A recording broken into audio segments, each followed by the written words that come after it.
Everyone, my self doctor प्रीति गहुकर। आज हम pre conceptional care के ऊपर चर्चा करेंगे। प्री कंसेप्शनल केयर मतलब बेबी प्लान करने के पहले, कंसेप्शन के पहले हमें जो केयर करनी चाहिए उसे प्री कंसेप्शनल केयर कहते हैं। प्री कंसेप्शनल केयर क्यों करनी है? एंटीनेटल केयर, प्रेग्नेंट मदर की केयर क्यों करनी है, ये हमें सभी को पता रहता है, क्योंकि जो माता का नरिशमेंट है वो डायरेक्टली शिशु को मिलता है। लेकिन प्री कंसेप्शनल केयर ये उससे भी ज़्यादा महत्वपूर्ण है, क्योंकि जब स्त्री बीज और पुरुष बीज का संयोग होता है तब बालक की प्रकृति निर्माण होती है, अर्थात उसकी पर्सनालिटी डेवलप होती है। फिजिकल, मेंटल, साइकोलॉजिकल जो बिहेवियर है इस प्रकृति पे डिपेंड रहता है, और ये प्रकृति कभी भी चेंज नहीं होती। आपका बच्चा, उसकी आयु कितनी होगी, आयु कैसी होगी, दीर्घायु होगी, अल्पायु होगी, बहुत सारे व्याधियों से पीड़ित होगी, या उसकी इम्यूनिटी बहुत अच्छी रहेगी, उसका जो डाइजेशन पावर है बहुत अच्छा रहेगा या थोड़ा कम ज़्यादा रहेगा, ये सारी चीज़ें, मेंटल बिहेवियर, वो चिड़चिड़ा रहेगा या शांत रहेगा, उसका कंसंट्रेशन कैसे रहेगा, ये सारी चीज़ें हमारी प्री कंसेप्शनल केयर के ऊपर डिपेंड करती है।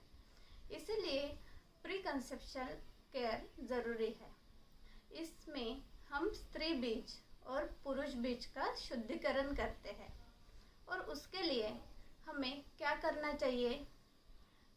तो सबसे पहले हमें आहार के ऊपर ध्यान केंद्रित करना चाहिए। हमारा जो आहार है वो हेल्दी डाइट रहना चाहिए।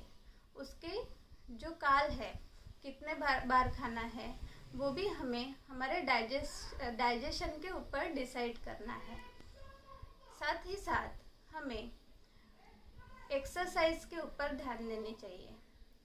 यहाँ पे ये बात गौर करना बहुत ही ज़रूरी है कि एंटीनेटल केयर हम सिर्फ मदर को सजेस्ट करते हैं, लेकिन जो प्री कंसेप्शनल केयर है ये माता और पिता मतलब मेल और फीमेल पार्टनर दोनों के लिए भी उतनी ही ज़रूरी है।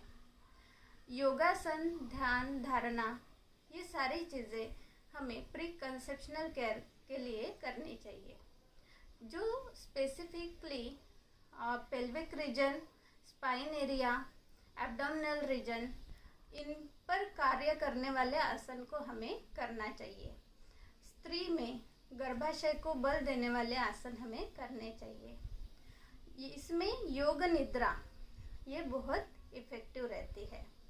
साथ में अगर कोई आपको व्याधि है, जैसे बीपी है, थायराइड है, तो उसकी चिकित्सा चिकित्सक के सलाह से आप करें। अगर टाइफाइड, मलेरिया जैसे आपको अगर व्याधि होती है तो कम से कम 3 महीने आप कंसीव ना करें, ऐसे प्लान करें। अगर किसी कारणवश पहला मिसकैरेज होता है तो उसके लिए भी, उसके बाद भी 3 महीने कम से कम गैप देनी चाहिए। और तीसरी महत्वपूर्ण बात है पंचकर्म।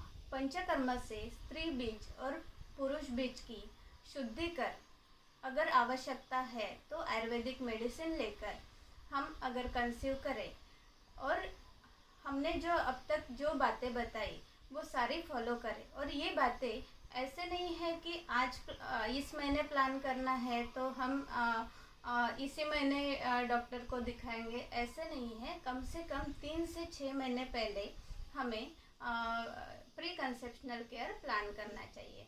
अगर इस तरह हम हमारा बेबी प्लान करते हैं तो निश्चित ही फिजिकली, मेंटली, स्पिरिचुअली और साइकोलॉजिकली हमारा बेबी हेल्दी होगा। धन्यवाद।